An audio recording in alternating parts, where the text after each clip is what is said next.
Welcome back, Longhorns, to another episode of the Lambert Connected podcast. Today we're talking about something important that affects every student, course registration for the 2026-2027 school year.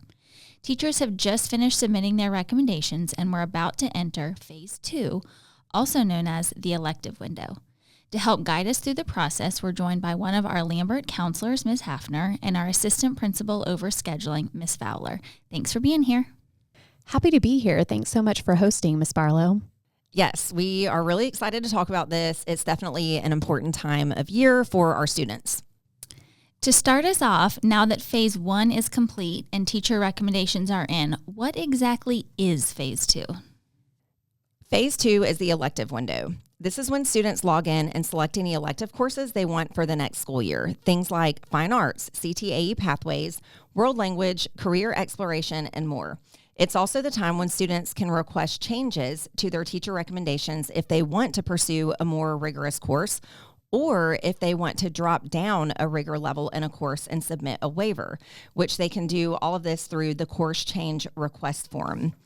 However, this should be done thoughtfully and only after conversations with teachers, counselors, and parents. Exactly. It's a chance for students to personalize their schedules, but it's also a time to be intentional rather than impulsive. And just a side note, this is the time for Lambert classes, not dual enrollment. Dual enrollment will come in February. Wonderful. Thank you. A lot of students are also wondering, how seriously should they take teacher recommendations? This is a really great question. Very seriously. Recommendations are based on performance, readiness, work habits, and teacher expertise. Teachers know the demands of the next level courses in their subject areas, and they make these decisions with your child's long-term success in mind. Right. They're not just predicting whether your child will pass a class. They're thinking about whether the student will thrive in that environment while maintaining balance across all of their courses and activities. Teacher recommendations are absolutely the starting point for building a healthy, successful schedule. Ms. Hafner, I heard you mention the word balance. What does finding balance mean when choosing these courses? So balance means choosing a schedule that challenges the student without overwhelming them. High school is about academics, yes, but it's also about being healthy, having time to be involved in non-academic extracurriculars like sports, fine arts extracurriculars, things like fun clubs, making sure there's enough time for adequate sleep and that there is downtime to spend with friends and family to be able to take a break from all things school sometimes. The same way that we need that break as adults from work, our children also need a break from everything related to school and just have time to spend with friends and family.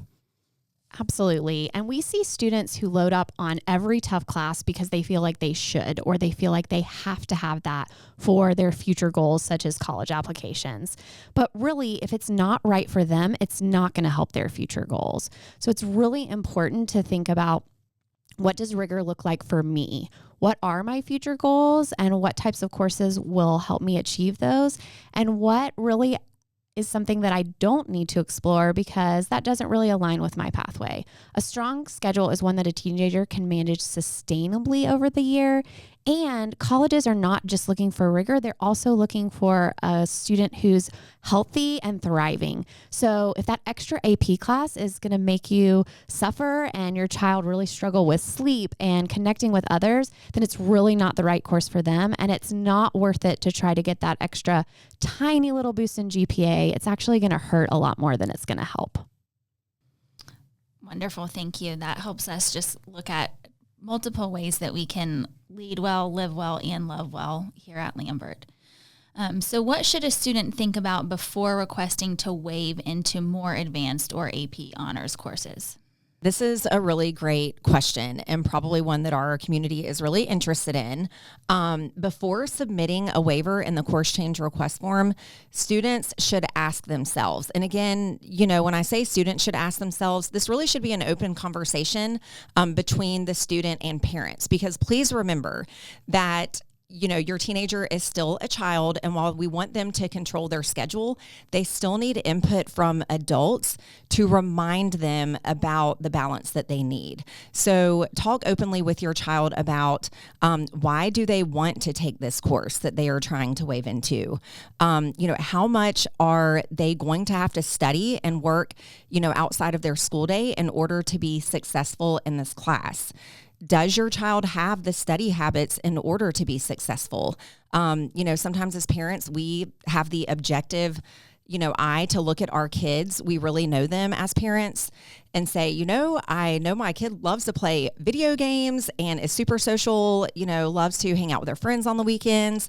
I just really know they're not the type of kid who is going to spend all weekend studying and looking at books. And that is okay. Help your child see that about themselves as well as you have these conversations, because our job as parents is to guide our kids into, healthy choices. Sometimes they need help recognizing what the healthiest choice might be.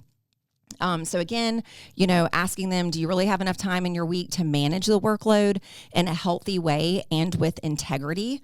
And have I spoken with my current teacher about my readiness for this course? Encourage your child to have an open conversation with their teacher about, whether their teacher thinks that waiving into the next rigor level of a course is really a good option. Exactly. And Ms. Fowler, I heard you talk a lot about the importance of considering life outside of the classroom, and we really emphasize that in the counseling department. We want students who lead well, live well, and love well, not just students who are focused on only academics. So it's really important to remember in the waiver process that they need to look at what's right for them, not what everyone else is doing. And it's important to remember that if your student chooses to waive into a course, they're taking on the responsibility for the whole year. If the course ends up being too difficult, schedule changes will not be possible. So be thoughtful and not reactionary. When students are choosing electives, what advice do you have for selecting ones that truly fit them? Help your child pick electives that match their interests, their future goals, or areas they want to explore.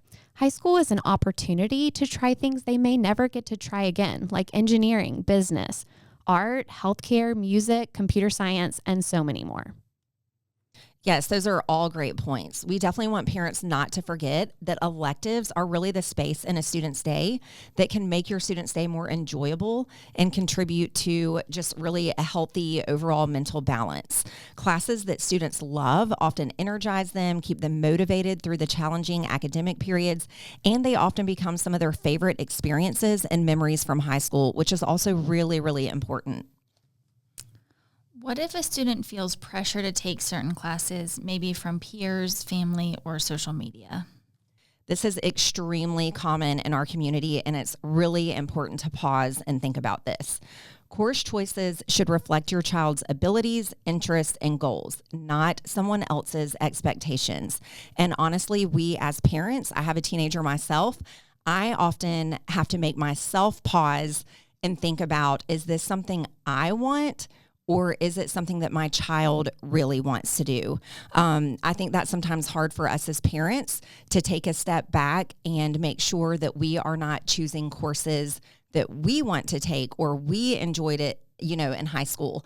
This really is about our children's experiences and what is right for them. Exactly. And we want students to feel empowered to make decisions that make sense for them. I hear a lot of students have a lot of fear about, if I don't take this course, is that going to change the whole trajectory of my life? And what's really important to know is there's no one single course that's going to be your ticket into a certain school or a certain career. It's about your overall high school experience, including those things outside of your courses. So please take a minute to pause. Don't try to follow a template that another student or a student who's gone before has done. Let your student choose their pathway that's right for them. Comparison is the enemy of joy and of healthy course planning. I'm really glad that you mentioned that, Ms. Hafner. Comparison being the enemy of joy. Again, just sharing that I have a teenager and going through the process of this myself, as a family with my son. He is a 3-sport athlete, and, we definitely felt the pressure as parents to keep him in every single advanced course that he was recommended for. We're so glad we did not do that. We did make the choice to drop down in a course or two, and it has made all the difference. We have time for family. We have time to do fun things on the weekends. He has time for sports and things that he enjoys.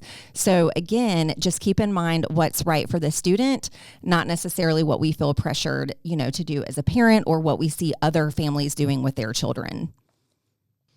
Wow. Thank you both so much for all of that input.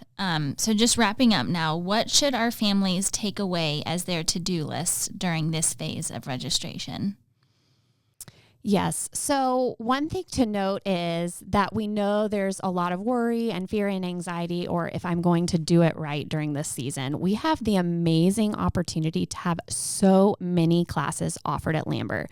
But because of that, the choices and the process is a little bit more complex because there are so many options. We try to make it as simple as possible, but there are definitely some steps you need to take before January 30th to make sure your student has reviewed everything and has presented to the counselors all the information that they want the counselors to know for their courses for next year. So the first thing that every single student needs to do is on January 22nd, they will be able to log into their Infinite Campus and see their teacher recommendations and add in electives and one alternate.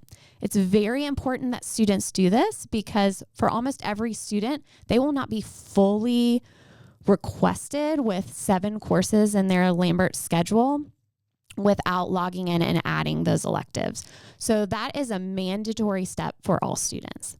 Then, once students and parents have logged in, looked at the teacher recommendations, and added the electives and the alternate that they're interested in, there are 5 additional steps that you can take, but you don't have to take. So, for example, if you need to change one of those teacher recommendations, you need to drop down a level, or if you go in to choose an elective and you don't see that elective in the portal because it's the second year of a pathway or something like that, you can use the course change request form. The course change request form can be completed multiple times during this window of elective registration, but it will close on January 30th. So use it wisely, but don't be afraid to use it if you need to request a course that you don't see, etc. Also, if you're interested in changing one of your in-person Lambert courses to an online course, this is the time to do that as well. So that's an option. You can complete the online course request form during this window. You can also complete the IE squared form if you need to. IE squared is just taking one or more than one less classes at Lambert. So 9th, 10th, and 11th graders, instead of taking 7, you could take 6 courses at Lambert by taking an IE squared or just one less period. But you do have to have transportation for that. So be aware and review all of those procedures in the IE squared form. You can also complete applications for any application and audition courses during this window. And then finally, if your student is interested in dual enrollment, and this is usually for rising 11th and 12th graders, now is actually not the time to explore and pick dual enrollment. You can absolutely start exploring colleges, look at our website, but for right now, pick courses at Lambert in case something happens and your child decides not to complete dual enrollment. You want to make sure that they have courses at Lambert that they're very interested in. So again, it's lots of information, but the mandatory step is to go into Infinite Campus and choose electives. And then after that, there's lots of different forms that you can fill out if you need to. That's all really great information, Ms. Hafner. Thank you so much. And we do just want to remind all of you that this information can be found on our Lambert registration website. And that's found under the counseling tab. You can go to counseling and then go to registration. And there are also grade level pages, or you can look for the 2026-2027 course registration button on the front page of our website. We really encourage parents to review the website, especially their child's grade level specific information page under registration, to really understand the process. We know it can be confusing, and we promise we are not trying to make it complicated. We have the privilege here at Lambert of having a lot of amazing teachers that can offer a lot of amazing classes, but that means there are a lot of options, which can sometimes make it more complex to choose, what your student wants to take. But finally, our counselors love to answer questions. However, due to the size of our school, we really need your help as parents. Review the website before you and your student ask questions directly, because the answer to almost every registration question can be found on the registration website. Then, if you still have questions, but you can't find the answer on the website, you can also join a parent question and answer session for your student's grade level on January 27th, 28th, or 29th. Lambert counselors are also going to the middle schools to meet with rising 9th grade students soon. And then rising 10th, 11th, and 12th grade students will have an opportunity to meet with counselors in the Media Center the week of January 26th through 30th to help them make a lot of these choices. However, again, please visit the registration website first, because all of the information you need is right there. Well, I cannot wait to check out this website. I'm sure it's full of good information. Thank you both so much for joining us today. To all of our students and families, take a deep breath, talk through your options, and approach this phase of registration with intention. We can't wait to see all the great things you'll do in the 2026-2027 school year. Thanks for listening to the Lambert Connected podcast. Until next time, hook 'em. Well, thank you. I cannot wait to check out this registration website that is full of all the answers that students will have. Thank you both so much for joining us today. To all of our students and families, take a deep breath, talk through your options, and approach this phase of registration with intention. We can't wait to see all the great things you'll do in the 2026-2027 school year. Thanks for listening to the Lambert Connected podcast. Please be sure to check out the Lambert Connected YouTube channel as well. Until next time, hook 'em.